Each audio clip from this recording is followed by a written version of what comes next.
everyone, and welcome back to the Home Builders Association of Northwest Michigan Building Better podcast. I'm Lauren Tucker, the Executive Director of the Home Builders Association here in our community.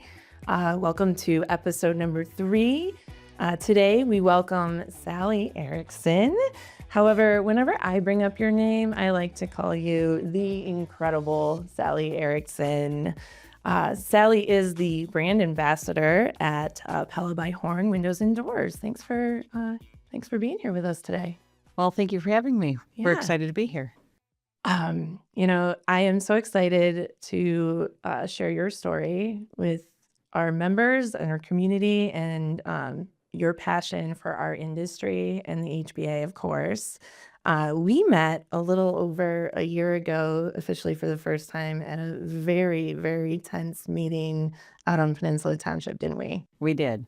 Yeah. We did. We were both very engaged and working on some really important issues. Mm-hmm. And that's part of what we do. You know, when you are in the housing industry, Yeah. you have to keep abreast of what's going on. Yeah, 100%. And that was one of my favorite moments in my time with the HBA because our members, builders, and associates alike really showed up in a big way to promote good decisions being made. And we worked really closely with the township over a number of months to provide the expert opinion on building height and came up with a pretty good adjustment to that zoning ordinance. So that was a good outcome for us. But Yes. it was definitely a memorable night. Yeah. Well, and when the community is truly interested, they will show up. And I think that the townships in our region know that. I think we have really good talent in those areas as well. Yeah. So when we bring all those minds together, then we can come to good conclusions, which we did. Yep. Yeah, it was awesome. It's our advocacy efforts in action. Now, it must be said, you really know how to throw a party. Pella hosted our kickoff general membership meeting last month. It was such a great night. I was so excited to see everyone. We'd only been apart for about a month, but it was great to see everyone back together. Amazing food. And Sally, what was your favorite part of that night? I think the best part of that night was having everybody back together. But we were celebrating the contribution of one of my fellow workers, Tom Shepperly. He has been working for Pella and in the housing industry because he worked in furniture before that for over 38 years. Yeah. And he is retiring in a couple of weeks. Yeah. And so we had an opportunity to celebrate him and to show him our appreciation because a lifelong commitment to this industry is a huge thing. It's really hard to get the sawdust out of your blood, though. It is. Even if you drift away like I did, you come you're back. Yeah. You come back. Yeah. I loved that too. You could really see it was love and affection and admiration of those that have worked with him, customers, staff members, team members alike. And he was glowing that night. He was. It was awesome. It was a very special evening.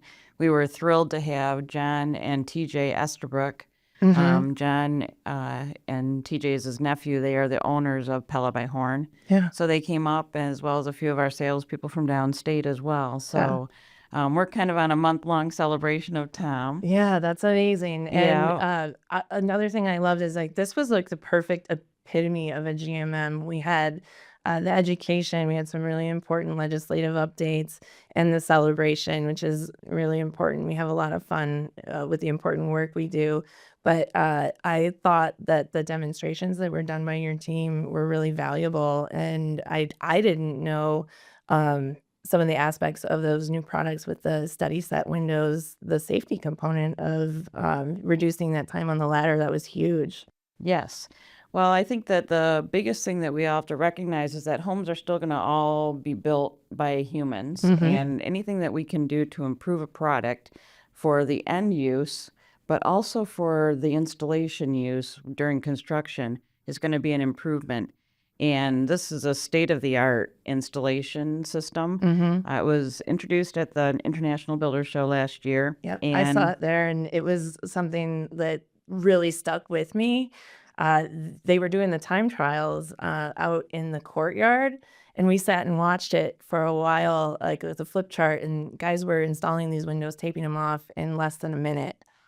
It's insane. I have to be honest with you. We built hundreds of condos, and we did lots of windows, and we did them all from the outside. It's so much safer. These windows are installed from the inside. It's got a bracket that clicks in. The drywall reveal is right there. 70% of the install is from the inside. All we have to do on the outside is just do a tape and taping Yeah, the run. weather seal, right? Yep. So it's huge because anything we can do that improves the life of our guys that are out there in the field and in the elements, because they're building all year round, Yeah. is going to be a good thing for us. Yeah, and your team will be at our home expo coming up in a couple of weeks, 10-ish days. We'll be able to see that study set at expo, won't we? Yes, we'll have those there, and we'll have lots of different options there. So yeah, so it'll be an exciting time. That was a good time. That was a good time. Another note is your son, Regan, has joined the HBA, and that was his first meeting too, right? That makes him fourth generation? Well, so fourth generation construction professional. I'm not sure if they had the Home Builders Association when my grandpa was in road construction. Right. So yes, he's Maybe at the national level, state just celebrated last year 75 years, and this is our 55th year. right. Yeah. Yeah. So yeah, my grandpa had a road construction company up in Rapid River in Escanaba. Okay, a back- Yooper. Yeah, a long time ago. I helped build the railroads, helped build US 2. So My husband's grandfather was a logger and ran a lumber mill actually in the UP, yeah. probably around the same time. Well, gosh, we probably should compare notes and names. Talk 'Cause about sawdust in your blood, right? there you go. Exactly. Exactly. Yeah. Well, not only fourth generation working in the industry, third generation HBA member, and Sally, you were a second generation. You were our first second generation president. Your dad was president of the HBA, wasn't he? Yes, he was. He was the president when I was in high school. Okay. And he was involved with the association very heavily. And we went to the national conventions. Became a part of our life, being a part of the home building industry.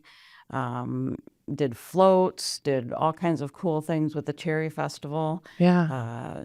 Traveled a lot for different conventions and things that he did.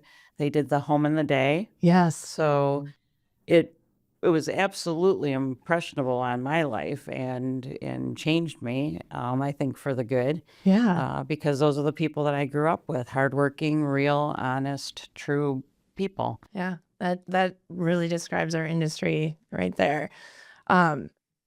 I did some digging in preparation of our episode today, and I came across a couple of really well-written letters that came from you that really still ring true today. I think this particular one might have been your president's message in the final newsletter, I'm going to guess, of your second term in 2005, because you do reference celebrating the 35th year, which would have been 20 years ago. Do you mind if I read it for our listeners? No, not at all. All right, I don't want to embarrass you, but it's really good. So this is from Sally to the membership. Thank you for the opportunity to serve you as your president. It has been an honor representing our industry over the past year. We have faced and moved forward with our legislative agenda and improved our link with education in our MTech facility. Now, the MTech facility is now known as the Career Tech Center, and that's part of what was TBA ISD and now is Northwest Ed. And it's interesting to have this history because we still have a really strong connection with the program over there. They are our future, and we try to get those guys as much experience as we can. This year, we also launched our new logo and website. So it was the first time we've had a website. Our expo and parade offered us the opportunity to show the public what we have available to them, what we can do to help them improve their homes and businesses. Of course, our golf outing was super fun and good fellowship for all of us. This year was a very special year of celebration, 35 years. We found our roots and invited the men who helped make the association possible to our celebration to help us remember our humble beginning and our need to be a part of the solution. Gordon, Vern, and Ivan gave us incredible words of wisdom and are still members of our local association. It was one of the best meetings I have ever attended. I will remember this meeting and their words until old age steals my memories. Finally, we finished the 35th year with a stupendous evening at Northwestern Michigan College Maritime Academy Haggerty Center with our signature event, the Blasting Cast. Yes, we made a bunch of money for education and legislative work. Thank you. Please take time to be a part of the most important contribution to our industry that I have ever been privileged to be a part of, the Home Builders Association of the Grand Traverse Area Volunteer Leadership and Committee Structure. It makes a difference for our industry and our community. Remember, the world is run by those who show up. Take care and God bless. That is a great letter. And of course, so you're referencing Gordon, Vern, and Ivan here. And those are some of our founding fathers, right? Correct. So that would be Vern Miller, Jr. of Miller Building and Subdividing, Gordon Converse of Wanigan Corporation. Wanigan is still a member today. And then tell me about Ivan. Ivan Forrester was one of our original builder members, and just a really gentle, kind soul, hard worker. Yeah. Came to the meetings well into his 80s. Yeah. Yes. We have such a vast spread in our membership of some of those founding companies that are still involved. And it was great to see Roger Papina at the general membership meeting last month too. He has contributed so much just in my short time to our education, and especially, keeping us on the straight and narrow according to code. And he's just a tremendous resource. It is. It's honestly a gift when somebody is that passionate about watching the building codes. Mm-hmm. And building codes are a good thing and a bad thing, because good things happen, and we have good codes that are good to follow, so that we have health, safety, and welfare in our homes. Mm-hmm. But because there's politics involved, and because there is the need to sell product, Mm-hmm. sometimes those influences can affect the codes, so that the codes get distracted from the basic needs of the health, safety, and welfare. Ultimately, our goal is to get as many people into a home as possible. Mm-hmm. And so there has to be a balance between the codes and legislative and rules and regulations and the people, so that we're not overregulated and people can't have a home. Right. And for our listeners and anyone that might not know, our state association is heavily involved in that process of code adoption and making sure that the builders, the experts, have that seat at the table to weigh in on the decisions that are made at a state level, which is pretty cool. Yes, and it really is important for all of for us to bring our story to them, because the people that we ask to do the work down in Lansing or in Washington don't necessarily build houses. Yeah. So it's important that we bring the real world to them, and we share with them, and we work together as a team to craft the correct words and the right parameters in which to build beautiful houses. Right. And much like all things in life, good on paper isn't always good in execution. So. Right. Well, and there's so many variables between an urban setting and a rural setting. And I think that's really critical too. Many people that work in the political industry and that world are in a more urban core area. And so it's important to keep the balance, because there's a lot of us that don't live in those places. Yeah. I have found a lot of documentation about this blasting cast, and as someone who really loves to cast, I love to hear more about this event. That was really spawned from us wanting to build a school in order to teach young people that our industry is both lucrative and a career move. Mm-hmm. there's always been a focus on college prep, but we needed to share our message so that people knew that being a plumber, HVAC, framer, general contractor, those types of jobs are just as important and just as lucrative. And so we had to bring the story of, who are you going to call when you've got a problem at your house, your attorney or your plumber. Yeah, and definitely not Ghostbusters. Right. And so, bring that story out to the public. And part of that was there was an opportunity that was coming down through Lansing that they wanted to fund education facilities within our colleges. So I was working with NMC at the time. I was involved with the NMC barbecue. Yeah. And because I had that connection and I was involved with the home builders, we brought those two links and went after these grants. Oh, that's amazing. Yeah, so we had to have matching grants from the community in order to get the grant from the state. And so our commitment was $30,000 over a 3-year thing, and we used the blast and cast to raise the money. That's incredible. And it's great to hear kind of the origin story, because our association to this day has a very strong partnership with NMC, and what a resource that has become to our community. And it's inspiring to see these upcoming generations of young people that are very thoughtful when they're thinking about how they want to spend their time and having an impact and working with their hands and going into construction. That's one of my favorite things that I get to do in my role is work in the workforce development stage. And I had no idea that that's how construction trades got started at NMC.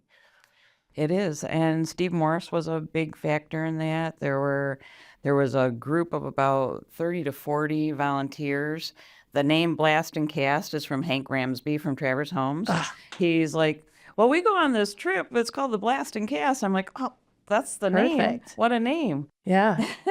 Well, we've tossed around ideas of bringing something like this back. We incorporated a sporting clay tournament last year as a new event, fundraising and fellowship together.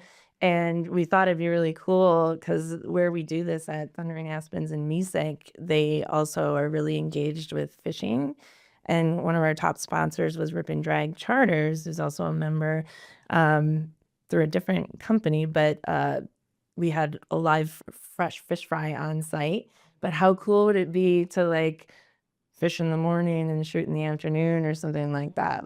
Like a whole different spin on Blast and Cast. Well, I think that's got a lot of potential. I don't know. Well, maybe it's happy for another committee, huh? Oh, there you go. Well, speaking of committees, we've got Expo coming up this month, which is exciting, and we hope to see all of you out there. Come out to the show later this month, February 15th and 16th at the Grand Traverse Resort.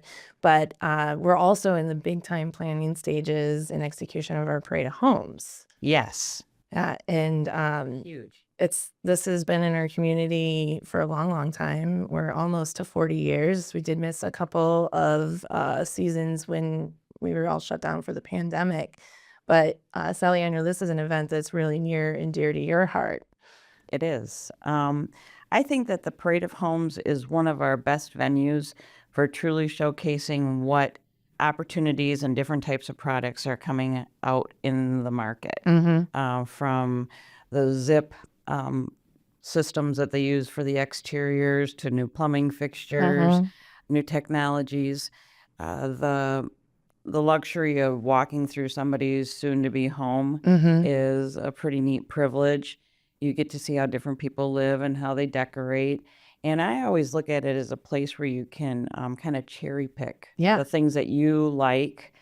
You're not going to like everything, but pick out the things you like and get a new idea for your house or a new honey-do list going. And you can do a little tune-up. I just think it's a really wonderful way to showcase the housing industry because a complete product is hard to visualize. Yeah.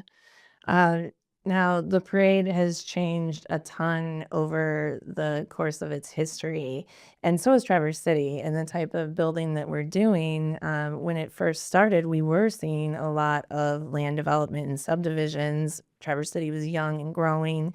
Now we're seeing some more of the custom home builds, still hoping builders get your houses in to see some of those developments in there as well.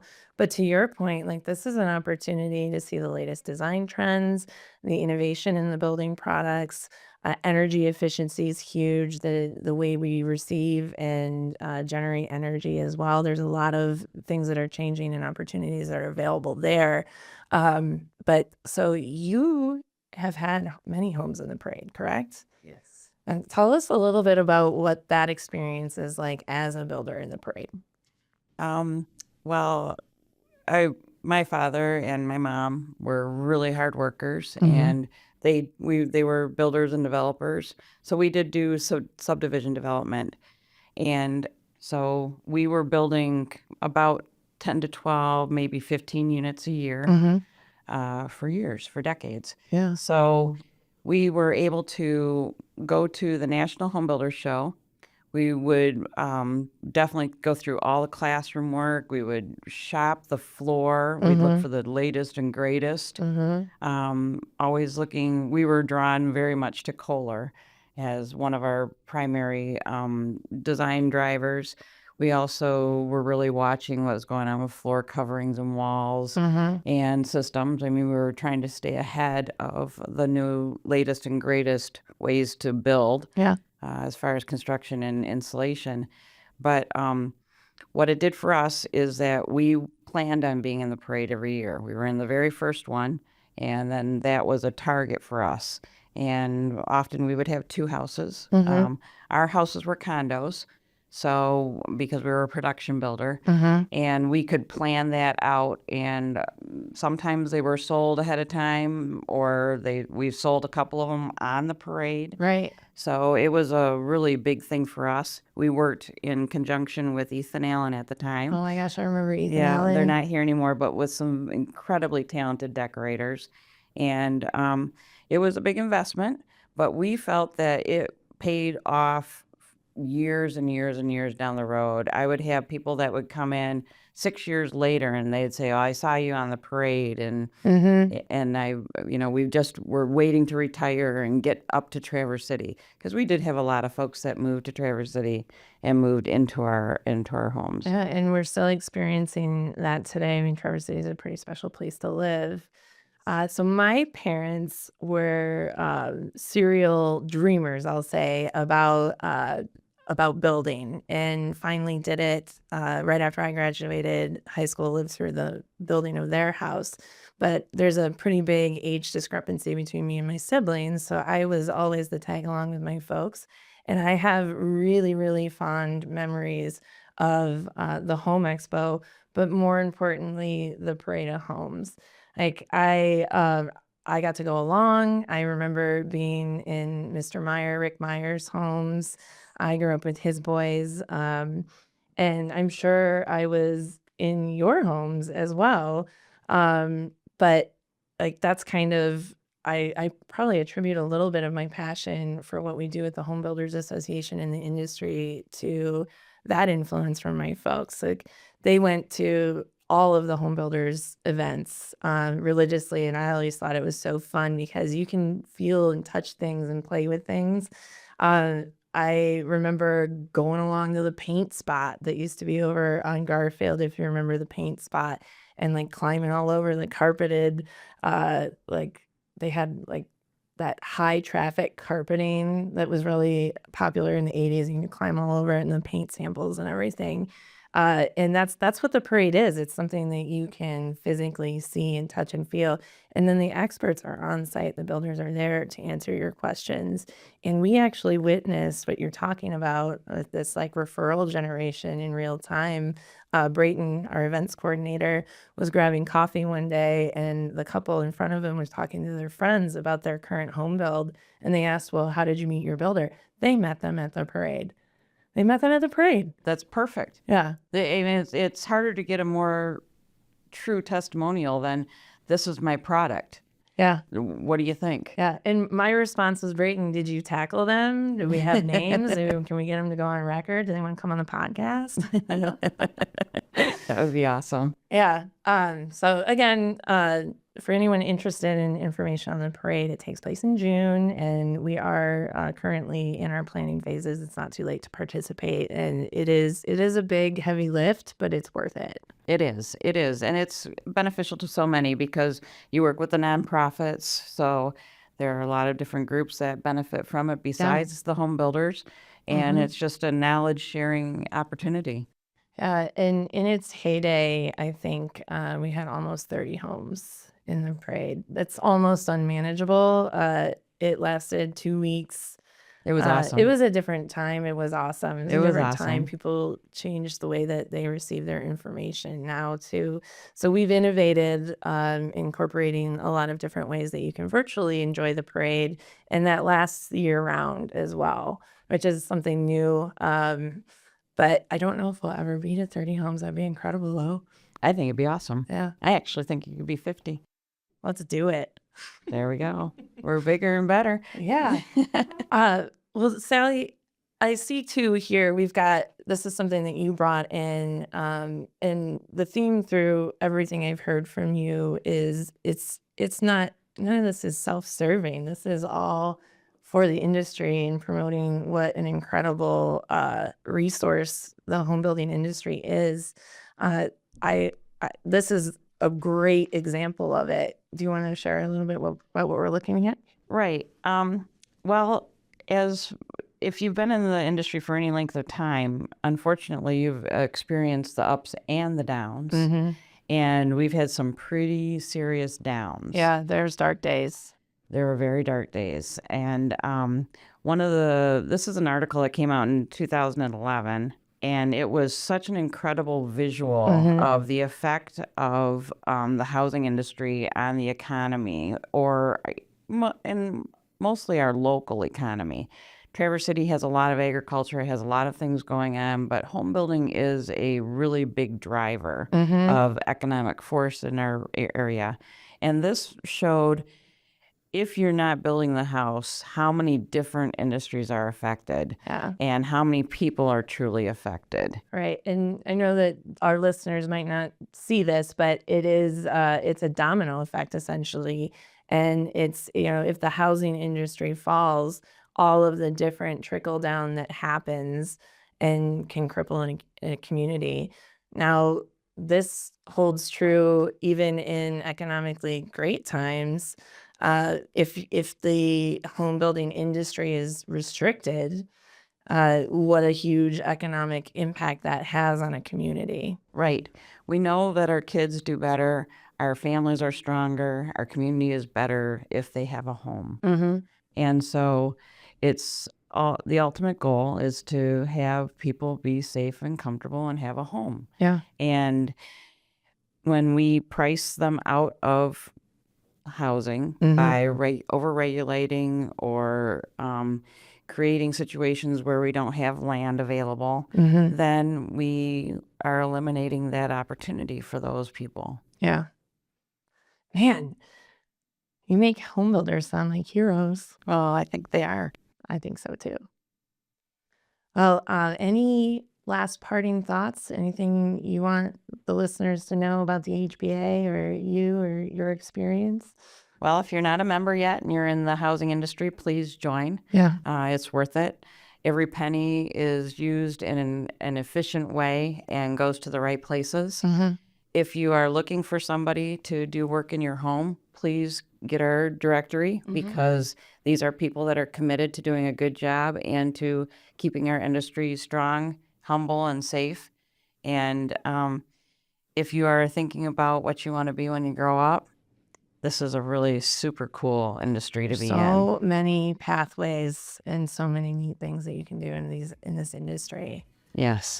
Well, Sally, I couldn't have said it better myself. And for all of those of you out there in the listening world, viewing world, you can pick up your HBA membership directory hot off the presses at the expo later this month, February 15th and 16th at the Grand Traverse Resort.